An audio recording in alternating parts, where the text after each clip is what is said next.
Hello guys, welcome back to my channel Monika Garg classes. कल हम लोग इंटरनल रिकंस्ट्रक्शन को डिस्कस कर रहे थे, जहां पर हम थोड़ी सी बात कर चुके थे। हमने डिस्कस किया था कि जो रिकंस्ट्रक्शन होता है आपका वो दो तरह का होता है, एक एक्सटर्नल रिकंस्ट्रक्शन और एक इंटरनल रिकंस्ट्रक्शन। जब हम एक्सटर्नल रिकंस्ट्रक्शन की बात करते हैं तो वहाँ पर जो पुरानी कंपनी होती है उसे लिक्विडेट कर दिया जाता है, बंद कर दिया जाता है और उसकी जगह पर एक न्यू कंपनी फॉर्मुलेट की जाती है। यानी कंपनी का जब मेमोरेंडम उसके अकॉर्डिंग ना हो, आर्टिकल्स के अकॉर्डिंग ना हो, यानी वो कंपनी क्या है, ह्यूज लॉसेस में जा रही है और वो ऑल टुगेदर अपने आप को चेंज करना चाहती है, तो वो क्या कर देती है, पुरानी कंपनी को बंद कर देती है और उसकी जगह पे एक न्यू कंपनी फॉर्मुलेट कर लेती है। नॉर्मली रिसैम्बलिंग नेम होता है, बिजनेस सेम रहता है, शेयर होल्डर सेम रहते हैं, जस्ट वो क्या है, एक न्यू एंटिटी के रूप में अपने आप को रिप्रेजेंट कर देती है। जबकि जब हम इंटरनल रिकंस्ट्रक्शन की बात कर रहे होते हैं तो ना कोई नई कंपनी बनाई जाती है, ना ही किसी पुरानी कंपनी को बंद किया जाता है। कंपनी एज इट इज़ अपने सेम नाम के साथ, जो हमने कल भी कहा था, अगर वो ABC लिमिटेड थी तो वो ABC लिमिटेड ही रहेगी, उसके नाम में कोई चेंज नहीं होगा। ना कोई कंपनी बंद हुई है, ना कोई कंपनी क्रिएट की गई है। जिस कंपनी क्या कर रही है, इंटरनली अपनी कैपिटल को रीस्ट्रक्चर कर रही है, क्योंकि हमने कहा था जब भी हम रिकंस्ट्रक्शन की बात करते हैं तो कंपनी की कैपिटल में कुछ ना कुछ चेंजेस हुआ होगा। अगर कंपनी की कैपिटल स्ट्रक्चर बिल्कुल भी चेंज नहीं हो रही है, इसका मतलब वो रिकंस्ट्रक्शन नहीं है। फिर हमने कहा था जो इंटरनल रिकंस्ट्रक्शन है उसके अंदर दो चीज़ें आती हैं, एक ऑल्ट्रेशन ऑफ शेयर कैपिटल, यानी जब एक कंपनी क्या करती है, अपनी शेयर कैपिटल को ऑल्टर करती है तो भी वो इंटरनल रिकंस्ट्रक्शन माना जाता है। और दूसरा हमने कहा था रिडक्शन ऑफ शेयर कैपिटल, यानी जब वो अपनी शेयर कैपिटल को रिड्यूस करती है तो भी क्या माना जाता है, इंटरनल रिकंस्ट्रक्शन माना जाता है। ऑल्ट्रेशन को हम कल डिस्कस कर चुके थे, जहाँ पर हमने कहा था जब एक कंपनी नई कैपिटल को इशू करती है उसे भी ऑल्ट्रेशन के अंदर लिया जाता है। जब वो शेयर को कंसोलिडेट करती है तो वो भी आपका इंटरनल रिकंस्ट्रक्शन के ऑल्ट्रेशन पार्ट के अंदर आता है। जब वो अपने शेयर को सब डिवाइड करती है, जब वो अनकॉल्ड अप कैपिटल को कैंसिल करती है, और लास्टली हमने कहा था जब वो क्या करती है, शेयर को स्टॉक में या स्टॉक को शेयर में कन्वर्ट करती है, यानी कन्वर्जन करती है इन स्टॉक में, तो भी वो क्या आता है, ऑल्ट्रेशन के अंदर आता है। अभी मैं इनकी डिटेल में बात नहीं करूँगी, ये हम कल डिस्कस कर चुके हैं। अगर आपने अभी तक फर्स्ट पार्ट नहीं देखा है तो पहले आप वो देखना, उसी के बाद इस पार्ट को कंटिन्यू करना। अब हम बात करते हैं हमारे दूसरे पोर्शन की, जो है रिडक्शन ऑफ शेयर कैपिटल। तो देखो, शेयर कैपिटल को ऑल्टर करना आसान होता है, क्योंकि यहाँ पर हमें किसी कोर्ट की, किसी ट्रिब्यूनल की परमिशन की ज़रूरत नहीं होती। अगर एक कंपनी का आर्टिकल ऑफ एसोसिएशन AOA उसे इस बात की परमिशन देता है कि वो क्या कर सकती है, चेंजेस कर सकती है, अपनी कैपिटल को ऑल्टर कर सकती है, तो वो क्या करेगी, सिंपली एक रिजोल्यूशन पास करेगी, अपने मेमोरेंडम ऑफ एसोसिएशन के कैपिटल क्लोज को चेंज करेगी, उसमें एडिटिंग करेगी और क्या कर सकेगी, अपनी शेयर कैपिटल को ऑल्टर कर सकेगी। जबकि जब हम रिडक्शन की बात करते हैं तो रिडक्शन इतना आसान नहीं होता, क्योंकि जब एक कंपनी अपनी शेयर कैपिटल को रिड्यूस करती है तो वो क्या करती है, क्रेडिटर की सिक्योरिटी को रिड्यूस करती है। मान लो मैंने कहा कि कंपनी क्या कर रही है, एक्सेस कैपिटल को पेड ऑफ कर रही है। ये कंपनी ने पहले 5 लाख शेयर्स इशू किए हुए थे 10 रुपये के हिसाब से, यानी पब्लिक से उसने 50 लाख लिए हुए थे, और अब वो कह रही है कि इसमें से 20 लाख वो पब्लिक को वापस करना जा रही है। रिडक्शन के अंदर क्या क्या आएगा अभी हम डिस्कस करेंगे। उसका एक पार्ट होता है कि आप क्या कर रहे हो, कॉल्ड अप कैपिटल को वापस कर रहे हो, यानी जो आपकी पेड अप कैपिटल है, कॉल्ड अप कैपिटल है, उसे वापस किया जा रहा है। अब कंपनी 20 लाख वापस दे देगी तो उसके पास कितने बचेंगे, पब्लिक के सिर्फ 30 लाख बचेंगे। और हमें पता है जब लिक्विडेट कंपनी होती है तो हम सबसे पहले आउटसाइडर्स को पे करते हैं, यानी पहले लिक्विडेटर के खर्चे पे किए जाते हैं, उसके बाद डिबेंचर होल्डर्स को मिलता है, उसके बाद अनसिक्योर्ड क्रेडिटर को मिलता है, फिर प्रेफरेंस शेयर होल्डर का नंबर आता है, फिर जाके इक्विटी वालों का नंबर आता है। तो ऐसे में ये इक्विटी शेयर होल्डर को पहले से ही अगर पैसे रिटर्न कर देंगे तो जो बीच वाले पहले, जिनको पहले पैसा मिलना था, अब उनको देने के लिए कंपनी के पास सिर्फ 30 लाख बचे हैं, 20 लाख कम हो गए हैं। इसीलिए क्रेडिटर की सिक्योरिटी रिड्यूस हो रही है, तो कंपनी अपनी मर्जी से जब मर्जी चाहे अपनी शेयर कैपिटल को रिड्यूस नहीं कर सकती, उसे प्रॉपर प्रोसीजर के साथ, प्रॉपर परमिशन के साथ चलना पड़ता है, तभी वो ऐसा कर सकती है। अब देखो क्या क्या प्रोसीजर होगा। जो प्रोसीजर है हमारा, जितने भी यानी कंडीशंस हैं, जो भी प्रोसीजर हैं रिगार्डिंग कि आप जब अपनी शेयर कैपिटल को रिड्यूस करते हो तो आपको क्या क्या चीज़ें पूरी करनी पड़ेंगी, वो हमारे कंपनीज एक्ट 2013 के सेक्शन नंबर 66 में मेंशन है। देखो ये सेक्शन क्या क्या कहता है कि आपको क्या क्या करना पड़ेगा अगर आप चाह रही हो अपनी शेयर कैपिटल को रिड्यूस करना।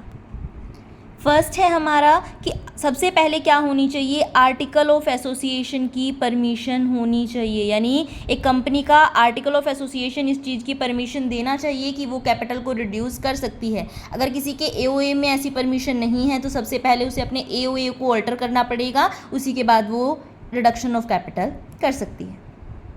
दूसरा, उसे एक स्पेशल रिजोल्यूशन पास करना पड़ेगा, यानी एक जर्नल मीटिंग बुलानी पड़ेगी। उस जर्नल मीटिंग में एक स्पेशल रिजोल्यूशन पास करना पड़ेगा कि वो क्या करना चाहती है, शेयर कैपिटल को रिड्यूस करना चाहती है, और जब रिजोल्यूशन पास हो जाएगा उसकी copy with in 30 days registrar को सबमिट करवानी पड़ेगी। तीसरी चीज़, वो एक पिटीशन देगी, यानी एक एप्लीकेशन देगी, किसको, ट्रिब्यूनल को, किस लिए, कि जो वो कैपिटल को रिड्यूस करना चाहती है उस चीज़ को कंफर्मेशन दे, यानी ऑर्डर पास करे ट्रिब्यूनल कि वो ऐसा कर सकती है। जो ट्रिब्यूनल है इस एप्लीकेशन को चेक करने के बाद उन टर्म्स के ऊपर जो उसे ठीक लगती हैं ऑर्डर दे सकती है।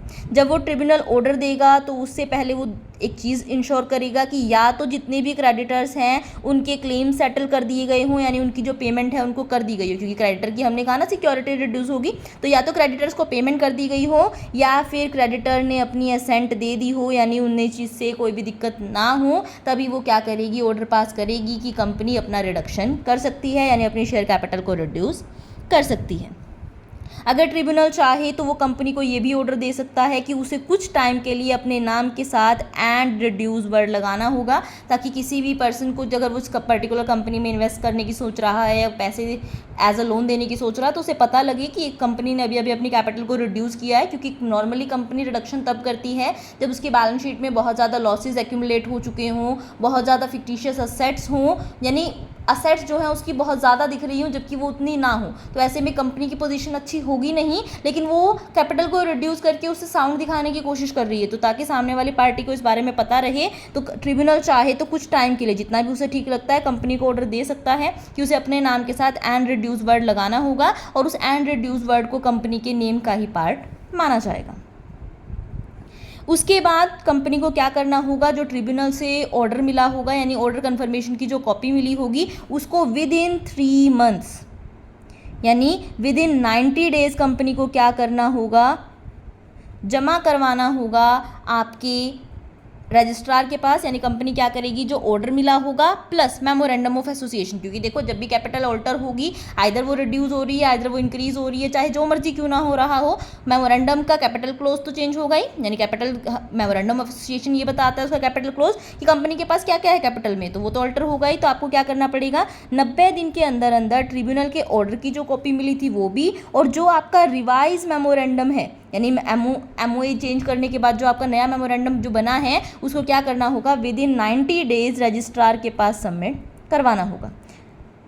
रजिस्ट्रार को जब ये डॉक्यूमेंट मिलेंगे उसके 30 दिन के अंदर अंदर वो क्या करेगा, उस चीज़ को चेक करके रजिस्टर करेगा कि हाँ आपका रिडक्शन हो गया है, यानी अब आप जो रिडक्शन है कैपिटल का वो कर सकते हो, और जिस दिन वो रजिस्टर करेगा रजिस्ट्रार उसी डेट को माना जाएगा date of reduction of share capital.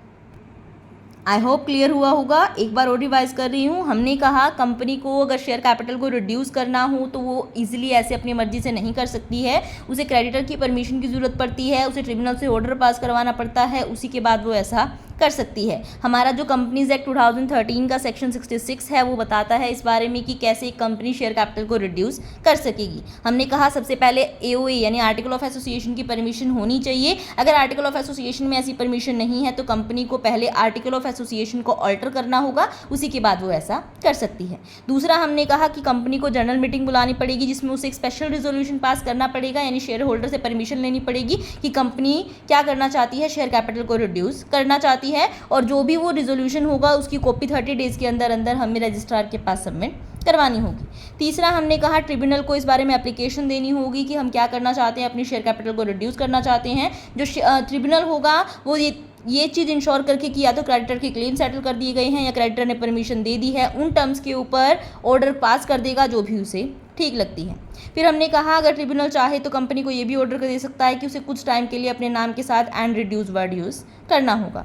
फिर हमने कहा जो कंपनी है वो क्या करेगी, जिस दिन ट्रिब्यूनल ने ऑर्डर पास किया होगा उसके 90 दिन के अंदर अंदर अपना ऑल्टर मेमोरेंडम ऑफ एसोसिएशन और ट्रिब्यूनल के ऑर्डर की कॉपी क्या करेगी, रजिस्ट्रार के पास जमा करवाएगी।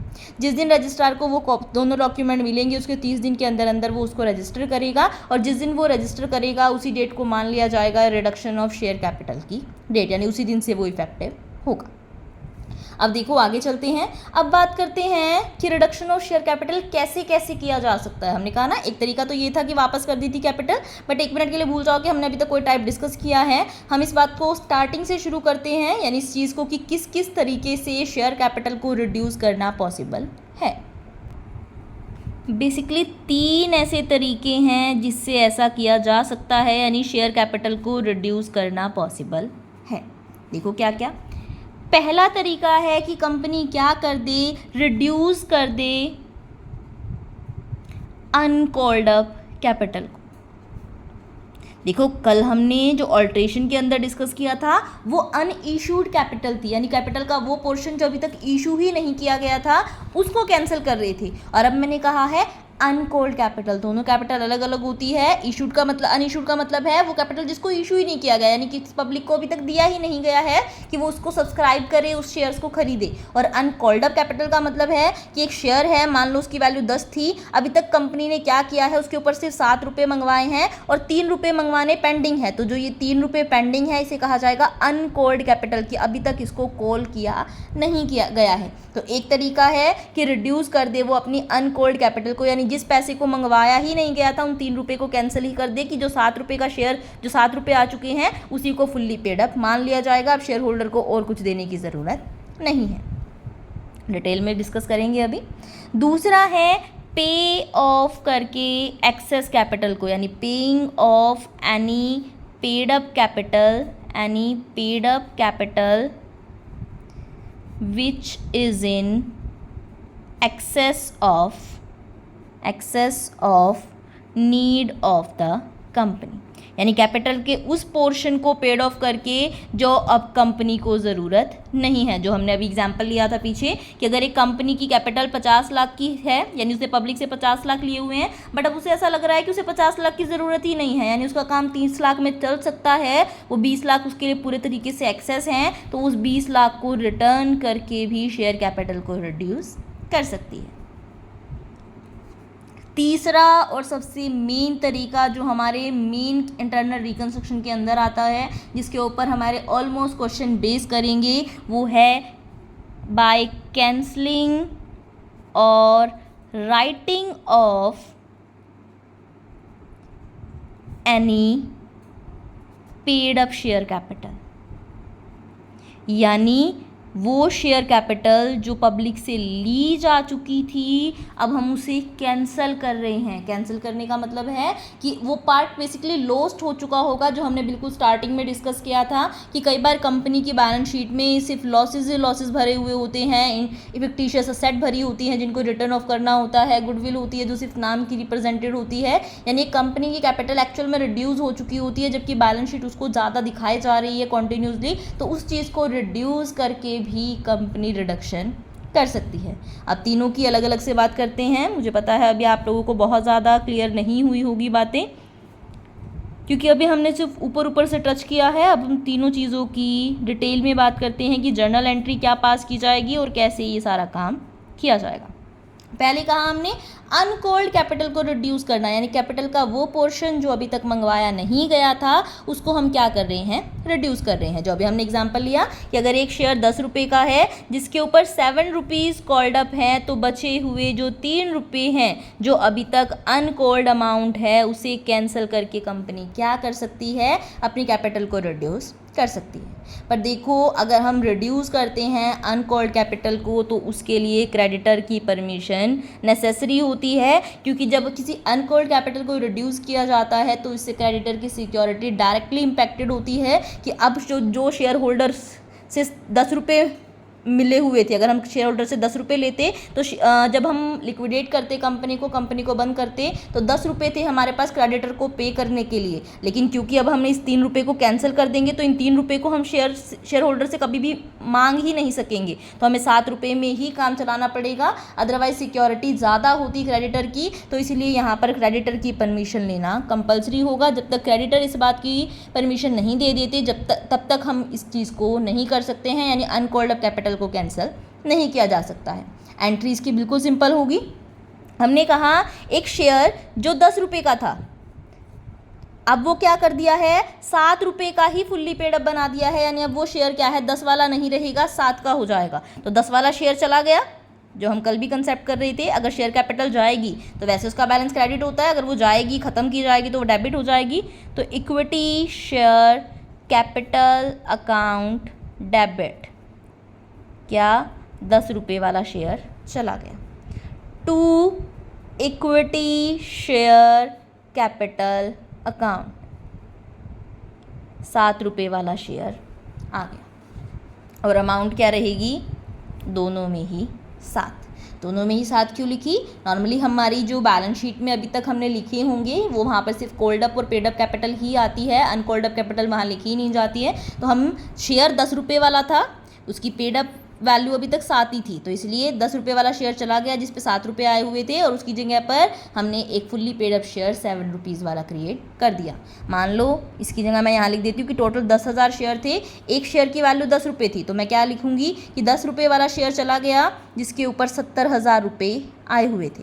और अब मैंने क्या कर दिया है, 7 रुपये जो पहले से मंगवाए हुए हैं उसी में फुल्ली पेड अप बना दिया है, यानी अब 70,000 में ये फुल्ली पेड अप हो गया। यहाँ पर भी 70,000 था, यहाँ पर भी 70,000, बट यहाँ पर ये फुल्ली पेड अप नहीं था क्योंकि 10,000 शेयर 10 रुपये के हिसाब से 1 लाख आने चाहिए थे, अभी तक 70,000 ही आए थे। अब मैं कह रही हूँ शेयर ही 7 रुपये का हो गया, यानी अब ये फुल्ली पेड अप हो गया। सिंपल है। इसके बाद देखो दूसरा तरीका है, हमने कहा पेइंग ऑफ करके कोई भी पेड अप कैपिटल जो कि एक्सेस में थी कंपनी की नीड के, यानी जो नॉर्मल तरीका है कि हम क्या कर रहे हैं, कंपनी ने पब्लिक से पैसा लिया हुआ था, अब कंपनी को इतने पैसे की ज़रूरत नहीं है तो वो क्या कर रही है, वापस कर रही है। ये एज इट इज़ सेम है जैसा कि रिडम्पशन होता है शेयर का, यानी हम यहाँ पे एक टाइप से क्या कर रहे हैं कि हमें ज़रूरत नहीं है इसलिए हम शेयर्स को रिडीम कर रहे हैं। अब शेयर्स को रिडीम करेंगे तो भी क्रेडिटर की सिक्योरिटी इम्पैक्टेड होगी, ये हमने पीछे अभी डिस्कस किया ही था कि अगर हम 50 लाख में से 20 लाख वापस कर देंगे तो शेयर जो आपके क्रेडिटर्स हैं उनकी सिक्योरिटी पूरे 20 लाख से कम हो जाएगी, इसलिए हमें यहाँ पर भी क्रेडिटर की परमिशन की ज़रूरत पड़ेगी। जर्नल एंट्री यहाँ पर वही होंगी जो भी एक शेयर होल्डर को जब पेमेंट की जाती है तब की जाती है। हम क्या करते हैं, तब शेयर कैपिटल को ख़त्म करते हैं, तो शेयर कैपिटल इक्विटी शेयर की बात कर रहे हैं इस टाइम हम, equity share capital account debit to sundry share holder, यानी शेयर होल्डर को पेमेंट करनी है तो शेयर होल्डर को ड्यू कर दिया to sundry share holder. 20 lakh वापस करने थे, 20 लाख। अभी शेयर होल्डर को पेमेंट कर देंगे, जब पेमेंट करेंगे तो sundry share holder account debit to, पैसा गया है bank account 20 lakh. I hope समझ में आ रहा है। अगर आपको कहीं पर भी डाउट होता है तो आप उनसे कमेंट सेक्शन में पूछ सकते हैं। इसके बाद तीसरा और सबसे मेन तरीका है हमारा पेड अप कैपिटल को राइट ऑफ करके। ऐसा कंपनी तभी करेगी जब क्या हो, कंपनी की, हमने शुरू में भी कहा, जब कंपनी की जो पोजीशन है वो बहुत ज़्यादा गलत हो गई है, बहुत ज़्यादा रॉन्ग साइड में चली गई है, कंपनी कॉन्टीन्यूसली लॉसेस को सफ़र कर रही है, यानी उसे लॉस के अलावा कुछ देखने को ही नहीं मिल रहा है, हमेशा से, यानी कई सालों से वो लगातार लॉस अर्न कर रही है। उसकी बैलेंस शीट जो है वो बहुत ही रॉन्ग पोजीशन डिपिक्ट कर रही है, यानी उसकी बैलेंस शीट में क्या भरा हुआ है, प्रॉफिट एंड लॉस का debit balance, share issue expenses लिखे हुए हैं, गुडविल लिखी हुई है। अब वैसे तो देखो गुडविल एक असेट है, लेकिन जब एक कंपनी कॉन्टीन्यूसली लॉसेस में जा रही है तो उस टाइम वो गुडविल क्या होगी ये हम सब एज्यूम कर सकते हैं। गुडविल यानी वो रेपुटेशन जिसकी वजह से कंपनी ज़्यादा अर्न कर सकती है, बट एक कंपनी जिसको सिर्फ लॉस ही लॉस हो रहे हैं उसकी कोई रेपुटेशन होगी ही नहीं मार्केट में, तो गुडविल भी उसके लिए एक्सेस ही चीज़ होगी। उसकी जो असेट्स हैं वो बहुत ज़्यादा वैल्यू शो कर रही हैं। असेट्स ज़्यादा वैल्यू शो क्यों कर रही हैं कि क्योंकि कंपनी के पास प्रॉफिट्स नहीं हैं, और अगर कंपनी के पास प्रॉफिट नहीं है तो वो क्या नहीं बना पा रही होगी, डेप्रिसिएशन के लिए फंड एलोकेट नहीं कर पा रही होगी, यानी प्रॉफिट में से ही डेप्रिसिएशन के लिए अप्रोप्रिएशन किया जाता है। तो बेसिकली उसके पास डेप्रिसिएशन को सेट बनाने के लिए पैसा नहीं है, उसके पास प्रोविज़न्स को क्रिएट करने के लिए डेटर्स के ऊपर प्रोविज़न क्रिएट करने के लिए पैसा नहीं है, यानी ना तो वो अपने असेट्स के लिए, चाहे वो फिक्स असेट्स हों तो उनके लिए डेप्रिसिएशन नहीं के लिए कोई पैसा अलोकेट नहीं कर पा रही है, और अगर वो करंट असेट हैं तो उनके लिए कोई प्रोविज़न बना नहीं पा रही है डेटर्स के लिए। उसके पास प्रॉफिट एंड लॉस का डेबिट बैलेंस पड़ा है, उसके पास गुडविल पड़ी है, उसके पास फिक्टिशियस असेट पड़ी है जिनको सेट ऑफ करना है। यानी वो सिर्फ क्या कर रही है, नेगेटिव साइड जा रही है, कोई भी पॉजिटिव चीज़ उसके रास्ते में नहीं हो रही है, यानी वो कुछ भी अर्न नहीं कर पा रही है। तो ऐसे में उसकी पोजीशन देखो, एक सेकंड के लिए देखो उसकी बैलेंस शीट कैसी दिख रही होगी एज्यूम करके, जहाँ पर शेयर कैपिटल तो हमने लिख दी, शेयर कैपिटल तो मैंने लिख दी कि शेयर कैपिटल है एक कंपनी की 50 लाख। अब इसमें इक्विटी शेयर्स भी हो सकते हैं, इसमें प्रेफरेंस शेयर्स भी हो सकते हैं।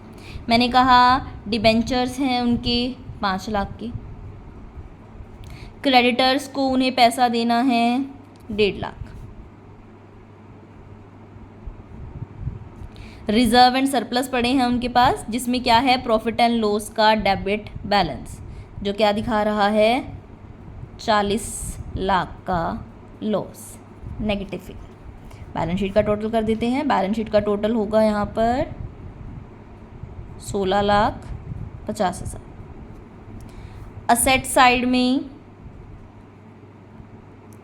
एक प्लांट एंड मशीनरी है जो 2 लाख की है, इसीलिए शायद इसके लिए कोई डेप्रिसिएशन का प्रोविज़न नहीं बना। लैंड एंड बिल्डिंग है वो 5 लाख की है। यहाँ पर गुडविल लिखी हुई है 4 लाख की।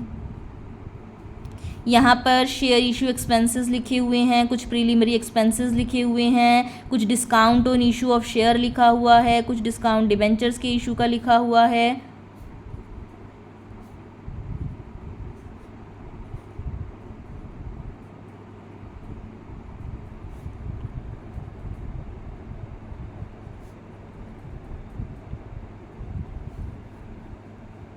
कुछ डेटर्स लिखे हुए हैं जिनमें से कुछ बैड डेट्स भी हो चुके होंगे, लेकिन हमें इस बारे में अंदाज़ा ही नहीं है कि कितने हो गए हैं, हमने कोई इनके लिए प्रोविज़न क्रिएट किया ही नहीं है। कितने हो गए ये,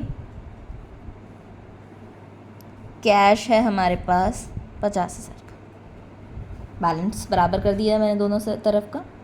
तो अब देखा जाए इस कंपनी ये दिखा रही है कि उसके पास 50 लाख की कैपिटल है, बट क्या 50 लाख की कैपिटल रिप्रेजेंट हो रही है अगर रियल मायने में देखा जाए? एक मिनट के लिए मैं डेप्रिसिएशन को भूल जाती हूँ, आपके प्रोविज़न को भी भूल जाती हूँ, तो भी उसके पास क्या है कि उसके पास 50 लाख की शेयर कैपिटल है, 5 लाख की डिबेंचर हैं, और क्रेडिटर से पैसा लिया हुआ है, यानी उसके पास दिखने के लिए तो कितना पैसा है, उसके पास 56,50,000 है।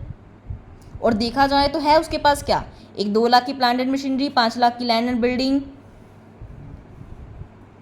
डेटर्स चलो मिल जाएंगे, दे देंगे पैसे, और कैश दिख कितनी रही है और है क्या है इनके पास, कुछ भी नहीं है। सारी चीज़ें सिर्फ लॉस ही लॉस में जा रही हैं, ये सारी चीज़ें कुछ काम की नहीं हैं। तो ऐसे में कंपनी क्या करती है, अपनी एक्सेस कैपिटल को अपनी जो कैपिटल लॉस्ट हो चुकी है उसे राइट ऑफ करती है, उसे कैंसिल करती है, और वही हमारा तीसरा पार्ट बनता है रिडक्शन ऑफ शेयर कैपिटल का। कंपनी बेसिकली करेगी क्या यहाँ पर, वो क्या करेगी, अपनी जितनी भी शेयर कैपिटल है जो लॉस्ट हो चुकी है वो उसको क्या कर देगी, या फिर कोई भी पैसा जिसको वो यूज़ कर देगी। वैसे तो देखो सबसे पहले तो शेयर कैपिटल को यूज़ किया जाता है, यानी सबसे पहले जो हम ट्रांसफ़र करेंगे, जो हम वाइप ऑफ करेंगे, जो हम रिटर्न डाउन करेंगे वो शेयर कैपिटल को ही करेंगे, बट कभी कभी अपना कुछ हिस्सा डिबेंचर्स होल्डर को, क्रेडिटर्स को भी छोड़ना पड़ता है। ऐसा तो कभी नहीं होगा कि शेयर होल्डर कुछ नहीं छोड़ रहे हैं और डिबेंचर होल्डर क्रेडिटर छोड़ेंगे, क्योंकि ऐसा क्यों होगा, जब हमने पता है जब पेमेंट की जाती है तो सबसे लास्ट में इक्विटी वालों का नंबर आता है, डिबेंचर होल्डर क्रेडिटर तो पहले आते हैं। तो ऐसे में वो तब तक अपना हिस्सा छोड़ने के लिए तैयार नहीं होंगे जब तक शेयर कैपिटल वाले शेयर होल्डर कुछ छोड़ने के लिए तैयार नहीं है। बट ऐसा हो सकता है कि शेयर होल्डर को के साथ साथ डिबेंचर होल्डर्स को, क्रेडिटर्स को भी छोड़ना पड़े, और वो छोड़ने के लिए इसलिए तैयार हो जाते हैं जब उन्हें दिख रहा है कि कंपनी की जो पोजीशन है उनको उनका पूरा पैसा तो मिलने से रहा, तो हम कोशिश कर लें कि कुछ हिस्सा हम छोड़ दें ताकि कुछ बचा हुआ तो हमें कंपनी से मिल जाए। तो कंपनी ऐसा करने के लिए करेगी क्या, जितना भी हिस्सा ये लोग छोड़ेंगे उनको एक न्यू अकाउंट में ट्रांसफ़र करेगी जिसका नाम होगा रिकंस्ट्रक्शन अकाउंट। यानी जिस जिस जगह से जो जो पैसा रिड्यूस करेगी, जो जो अपना छोड़ने के लिए शेयर होल्डर तैयार होंगे, जो जो पैसा अपना छोड़ने के लिए डिवेंचर होल्डर या क्रेडिटर तैयार होंगे, उन सारे पैसे को वो रिकंस्ट्रक्शन अकाउंट में डालती जाएगी। और फिर उस सारे पैसे का जो रिकंस्ट्रक्शन अकाउंट में एक्यूमुलेट होगा उसका यूज़ किया जाएगा इस नेगेटिव बैलेंस को सेट ऑफ करने के लिए, ये जितने भी लॉसेज हैं इनको सेट ऑफ करने के लिए, गुडविल को रिटर्न डाउन करने के लिए इसका यूज़ किया जाएगा। और बाय चांस अगर फिर भी हमारे पास कुछ बच गया रिकंस्ट्रक्शन अकाउंट में, तो क्योंकि ये कैपिटल से हुआ प्रॉफिट होगा तो इसे कैपिटल रिजर्व में डाल दिया जाएगा। एंट्रीज को डिस्कस कर लेते हैं। जहाँ जितने भी आप लोगों के डाउट्स हैं वो जब हम क्वेश्चन करेंगे तो सारे क्लियर होंगे, कुछ तो आप जब हम जनरल एंट्री डिस्कस करेंगे तभी हो जाएंगे, और अगर कुछ बचेगा तो हम क्वेश्चंस के अंदर एक एक चीज़ को डिस्कस करेंगे, तो स्ट्रेस लेने की ज़रूरत नहीं है। सबसे पहले हमने कहा शेयर कैपिटल को रिड्यूस करेंगे शेयर कैपिटल को।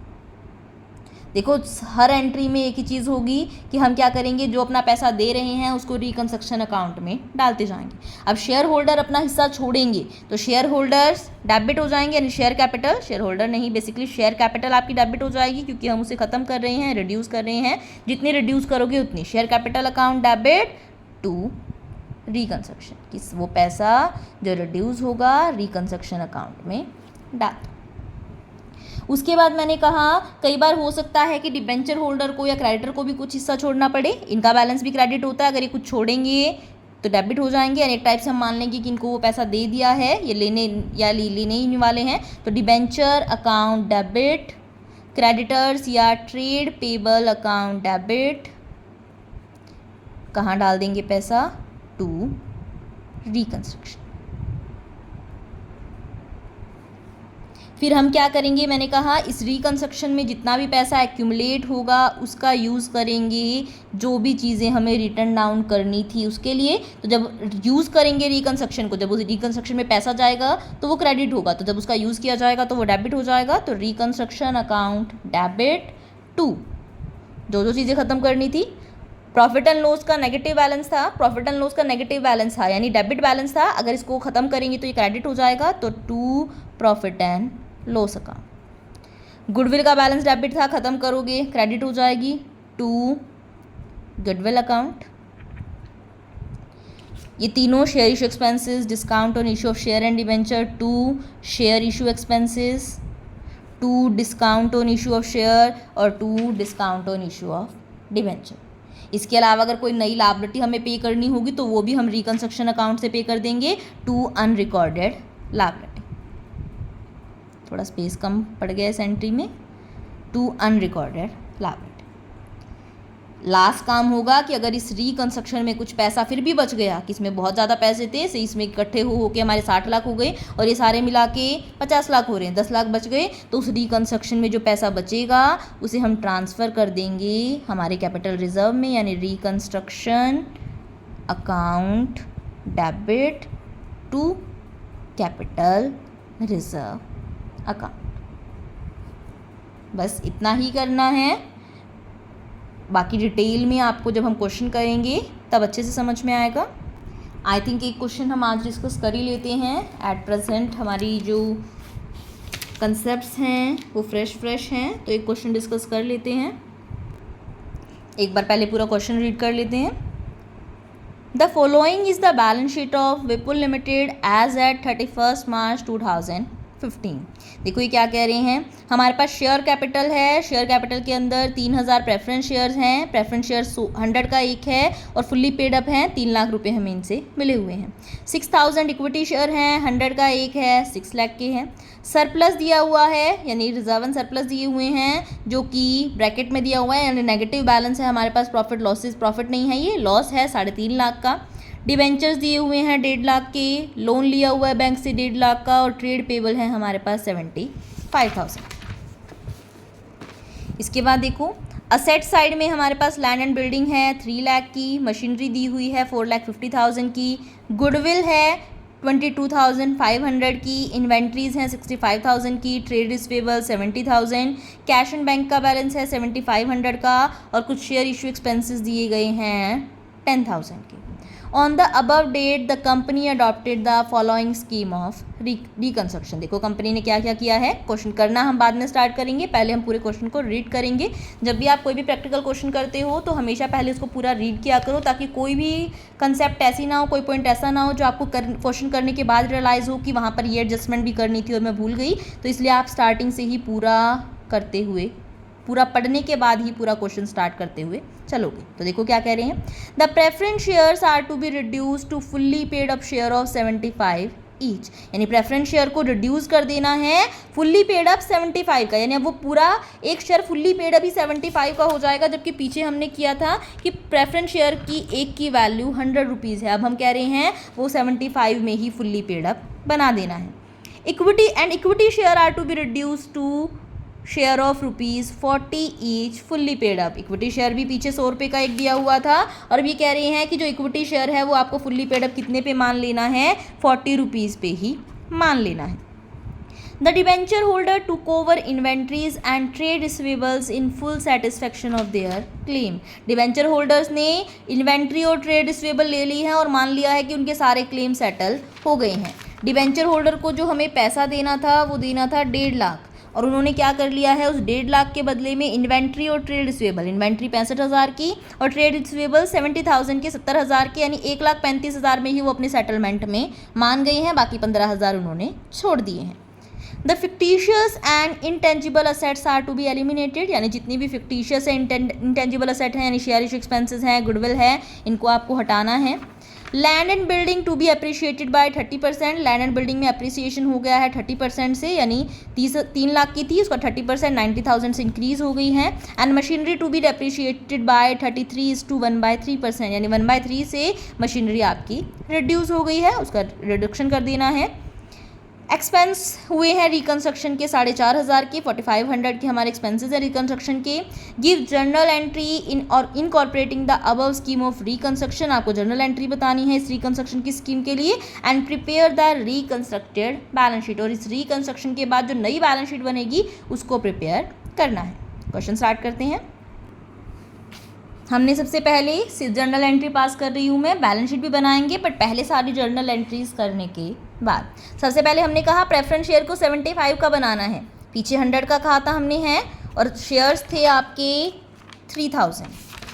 देखो जर्नल एंट्री क्या होगी, प्रेफरेंस शेयर्स 100 वाले अब ख़त्म करने हैं और उनकी जगह पे 75 वाले बनाने हैं। 5% प्रेफरेंस शेयर्स थे, 5% preference share capital account debit, कौन सा शेयर चला गया, ₹100 वाला चला गया।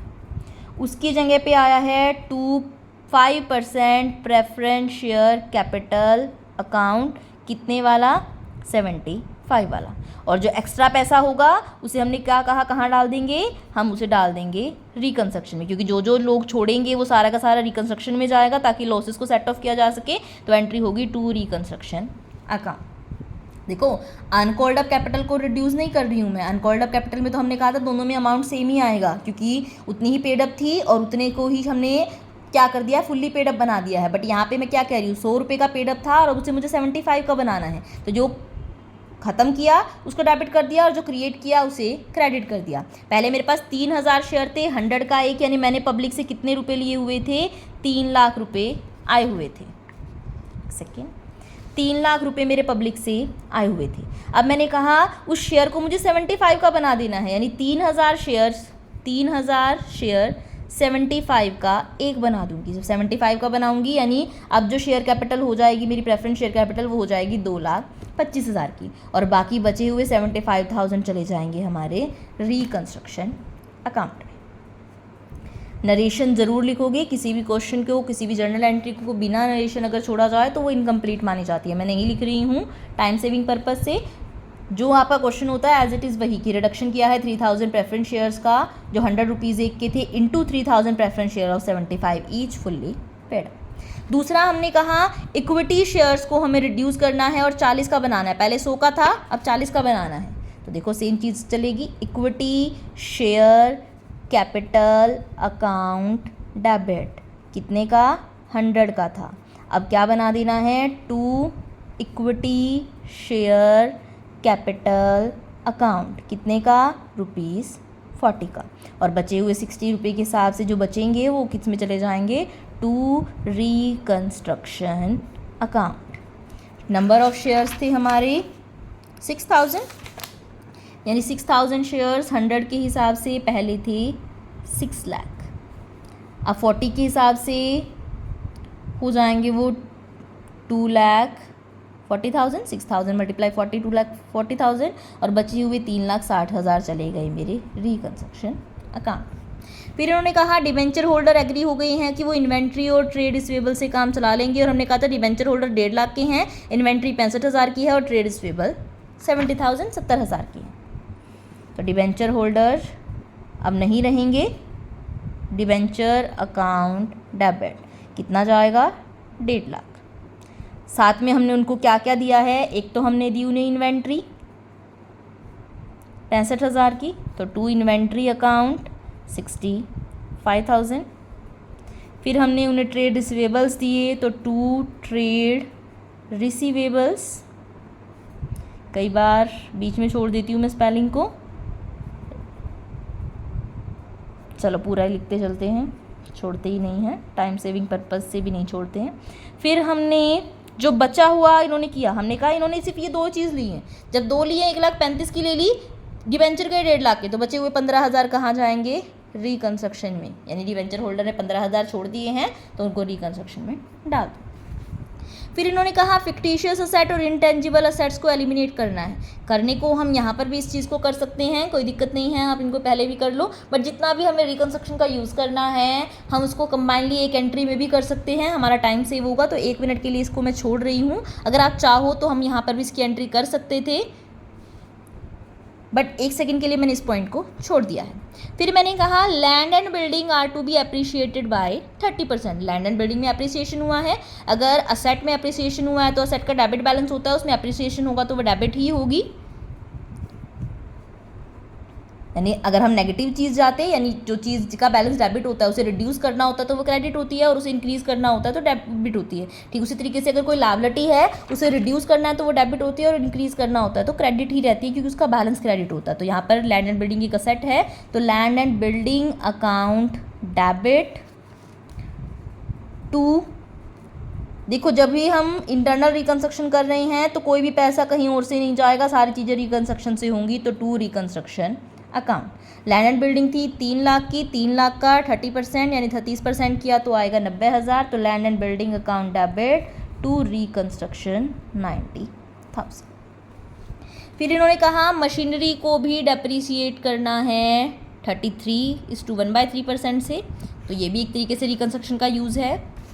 उसके बाद इस चीज़ को भी मैंने छोड़ा है 1 सेकंड के लिए। फिर हमने कहा एक्सपेंसेस है रिकंस्ट्रक्शन के 4,500, तो ये भी रिकंस्ट्रक्शन का यूज़ है। अब सारे रिकंस्ट्रक्शन के यूज़ रह गए हैं तो यूज़ करना स्टार्ट करते हैं। पहले मैंने कहा रिकंस्ट्रक्शन के एक्सपेंसेस देने हैं, जब रिकंस्ट्रक्शन में कुछ जा रहा है तो क्रेडिट हो रहा है, तो जब उसको यूज़ करेंगे तो वो डेबिट होगा, तो reconstruction account debit to expenses देंगे तो टू बैंक 4,500।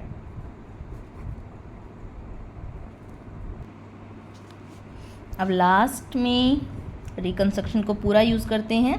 अब देखो रिकंस्ट्रक्शन में पहले तो पैसे आएंगे कितने, सारे रिकंस्ट्रक्शन को यूज़ कर लेंगे, जितना हमारी असेट्स में यूज़ होगा उतना असेट्स में यूज़ कर लेंगे, बचा हुआ कैपिटल रिजर्व में डाल देंगे। रिकंस्ट्रक्शन में पैसे आए 75,000 प्लस 3,60,000, जो क्रेडिट है सबको प्लस करोगे, प्लस 15,000 प्लस 90,000 माइनस 4,500, करो इन सबको कैलकुलेट। ये आएगा आई थिंक 5,35,500, इतने हैं हमारे पास रिकंस्ट्रक्शन में। और हमें करने के लिए क्या क्या कहा गया था, एक तो हमें कहा था फिक्टिशियस असेट्स को राइट ऑफ करना है, और एक इंटेंजिबल असेट को। फिक्टिशियस असेट यानी शेयरिश एक्सपेंसेस और इंटेंजिबल यानी गुडविल। तो मैं कर देती हूँ टू गुडविल अकाउंट, गुडविल थी हमारी 22,500 की।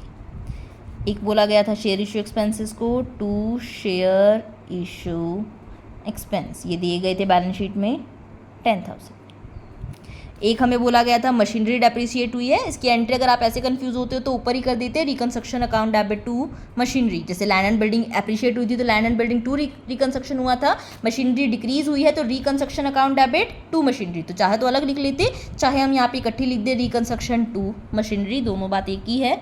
इन दोनों की एंट्री भी आप ऊपर अलग से पास कर सकते थे, जस्ट ये कि फिर एंट्री बहुत ज़्यादा हो जाती है, फिर आपको टोटल जो करना पड़ता उन सबको इनकॉर्पोरेट करके करना पड़ता, बट वो आपकी विश है, आप जैसे मर्जी चाहे कर सकते हो। Land and building machinery depreciate हुई है 1/3 से, 4.5 लाख की थी, 1/3 यानी 1.5 लाख से रिड्यूस हो गई है, तो टू मशीनरी 1.5 लाख। अभी भी रिकंस्ट्रक्शन में पैसा पड़ा है, तो अब हम क्या करते हैं और क्वेश्चन में देखते हैं हमारे पास क्या क्या ऐसा था जिसको हटाना चाहिए था। शेयर इशू एक्सपेंसेस को कर दिया है, कैश नहीं हटेगा, गुडविल हटा दी है, यहाँ पे कुछ नहीं है हटाने का। यहाँ आ जाओ, सरप्लस है हमारे पास, यानी प्रॉफिट एंड लॉस का डेबिट बैलेंस है 3.5 लाख का, हमारे पास पैसे हैं तो हम इसको भी हटाएंगे, टू सरप्लस अकाउंट 3.5 लाख। अब देखो कुछ बचा है क्या, 3.5 लाख, 5 लाख, 5,32,500 और ये है 5,35,500, यानी हमारे पास 3,000 अभी भी बच गए हैं और उस 3,000 को मैं क्या कर दूंगी, हमारे कैपिटल रिजर्व में डाल दूंगी, to capital reserve 3,000।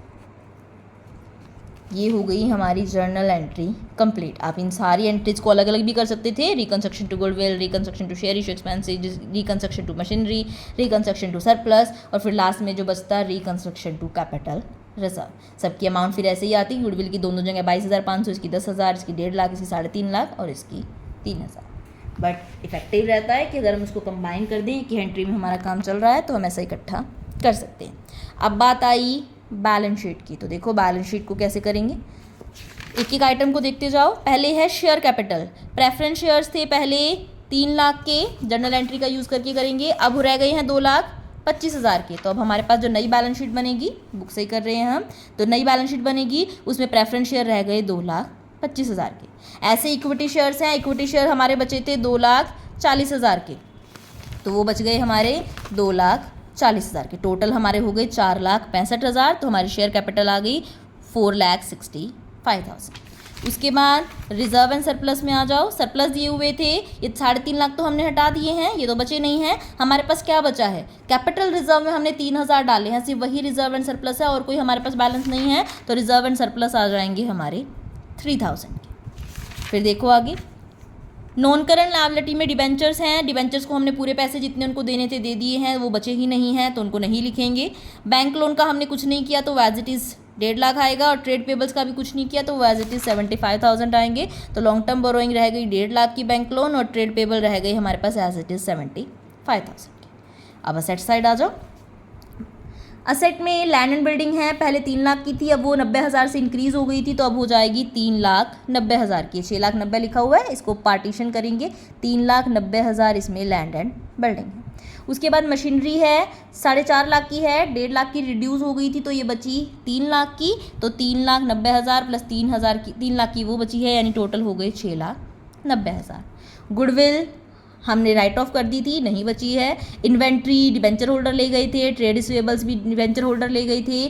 Cash and bank balance, हमारे पास कैश 7,500 का था, हमने एक जर्नल एंट्री ऐसी की थी जहाँ पर हमने बैंक अकाउंट को यूज़ किया था, वो था जब हमने लिक्विडेशन के खर्चे दिए, रिकंस्ट्रक्शन के खर्चे दिए 4,500 के, हमारे पास टोटल था 7,500, जिसमें से 4,500 हमने यूज़ कर लिया, तो हमारे पास कैश एंड बैंक बैलेंस बचा 3,000 का। शेयर इशू एक्सपेंसेस को हम राइट ऑफ कर चुके हैं और कुछ हमारे पास बचा नहीं है, कोई एंट्री ऐसी नहीं है जिसको हमने यूज़ नहीं किया, तो ये हो गई हमारी बैलेंस शीट, दोनों साइड का टोटल इक्वल आ रहा है। कुछ भी मुश्किल नहीं है, अगर आप प्रैक्टिस करोगे तो जस्ट हमें जो जो बोला गया है हमें 1 बाय 1 करते जाना है। और जब हम बैलेंस शीट बना रहे हैं तो ये देखते जाना कि शेयर कैपिटल के साथ हमने क्या किया था, जो नई हमारे पास शेयर कैपिटल बची है उसको लिख देना है, ऐसे ही असेट्स के साथ करना है। और लास्ट में आपका आंसर जब असेट्स और बैलेंस लायबिलिटी का मैच करेगा तो आपको ये भी पता लग जाएगा कि आपका आंसर एज इट इज़ है, बिल्कुल सही है। जब भी बैलेंस शीट बनाओगे तो ऊपर कंपनी का नाम ज़रूर लिखोगे, बिना उसके क्वेश्चन कंप्लीट नहीं होता है। जर्नल एंट्री में नरेशन ज़रूर लिखोगे, प्रॉपर तरीके से क्वेश्चन करोगे। कई बार हम क्वेश्चन कर तो सही देते हैं बट उसको अच्छे से मैनेज नहीं करते, तो नोट्स टू अकाउंट होने चाहिए, सब कुछ लिखा होना चाहिए, तभी हमें अच्छे से मार्क्स उस क्वेश्चन में मिल पाते हैं। आई होप आपको टॉपिक समझ में आया होगा। इसके और भी क्वेश्चन हम डिस्कस करेंगे जैसे जैसे आगे चलते जाएंगे, आपको कंसेप्ट क्लियर होती जाएंगी। फिर भी अगर आपको डाउट हो तो आप मुझसे पूछ सकते हैं। Thank you so much. अगर वीडियो पसंद आई हो तो वीडियो को लाइक और चैनल को सब्सक्राइब करना मत भूलना, और अपने फ्रेंड्स के साथ इसको शेयर भी कर देना, बिकॉज शेयरिंग इज़ केयरिंग।